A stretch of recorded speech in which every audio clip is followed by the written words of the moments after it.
அஸ்ஸலாமு அலைக்கும் வரஹ்மத்துல்லாஹி வபரகாத்துஹு. Welcome to Tamil Islamic Hidaya. நம்மள பல பேரும் அப்துல் பாசித் புகாரி அவர்களோட வீடியோஸை பார்த்துருப்போம். இவரால் பல பேர் இஸ்லாத்துக்கு வந்ததும் இல்லாமல் பல பேருக்கு மார்க்கத்தை ஒழுங்காக புரிஞ்சுக்கிற வாய்ப்பும் கிடைச்சிருக்கு.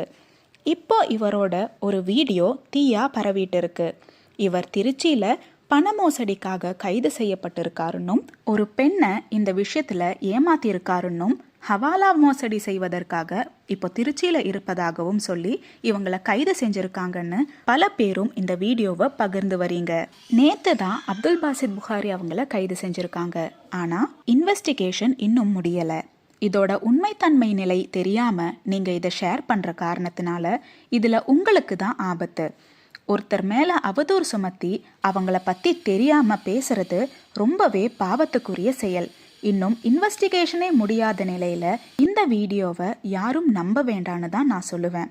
ஒருவேளை இவர் இந்த மோசடியில் ஈடுபட்டிருக்காருன்னா அதுக்கான தண்டனையை அல்லாஹு தஆலா கண்டிப்பாக அவருக்கு கொடுப்பார். ஆனால் ஒருவேளை இந்த விஷயத்தை இவர் செய்யாமல் இருந்து மற்றவங்க இவர் மேலே செய்கிற சூழ்ச்சியாக இருந்து இந்த ஒரு வீடியோவை நம்பி நீங்கள் பலருக்கும் ஷேர் செய்கிறதுனால அல்லாஹு தஆலா நிச்சயமாக உங்களை தண்டிப்பான்.